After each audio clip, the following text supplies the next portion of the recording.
બોલીએ કૃષ્ણ કનૈયા લાલ કી જય.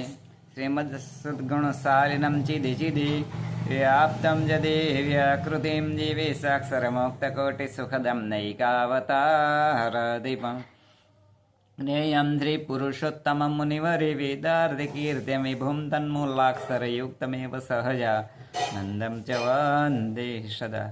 આજના શુભ દિને તમામ શ્રોતાજનોને મારો હૃદયભાવપૂર્વક જય શ્રી કૃષ્ણ. એક વખત એક માતા, એમને એક દીકરો હતો. આ દીકરો અચાનક એ ખોવાઈ ગયો, એટલે એની માતાએ શોધખોળ કરી. તો છતાં પણ એ દીકરો મળ્યો નહીં. બધી જગ્યાએ જાહેરાતો આપી, પરંતુ એ દીકરાના કોઈ સમાચાર મળ્યા નહીં.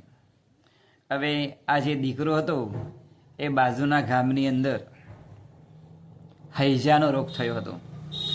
એ હૈજાના રોગની અંદર ઘણા માણસોને એ સેવા કરવાની અંદર લાગેલો હતો. હૈજાનો રોગ એટલે આંતરડાનો રોગ, અને પેટની જે બીમારી હોય એના રોગો ને હૈજાનો રોગ કહેવામાં આવે છે.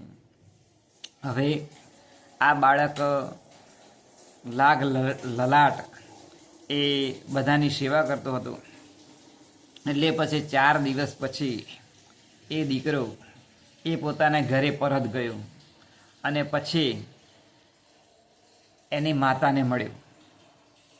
એટલે એની માતા ખુશ થઈ ગઈ અને પૂછ્યું કે બેટા, તું આટલા દિવસથી ક્યાં હતો?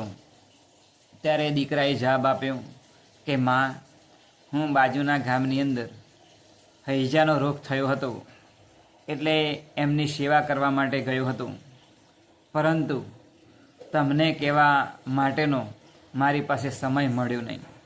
ત્યારે જે બાળકની માતા હતી એ માતા ખુશ થઈ ગઈ અને કહ્યું કે બેટા, તે મારા પેટે જન્મ લીધો, તે તું આદર્શ બાળક બનીશ. આમ એની માતાએ એના દીકરાને આશીર્વાદ આપ્યા. આ બીજું કોઈ નહોતું, પરંતુ ભારત દેશનો વીર સપૂત સુભાષચંદ્ર બોઝ હતા. જેઓ નાનપણથી જ આવી સેવા કરી, તો મોટા થઈને પણ એમણે આપણા દેશને ઘણી બધી સેવા કરી હતી. માટે આમ વીર સપૂતો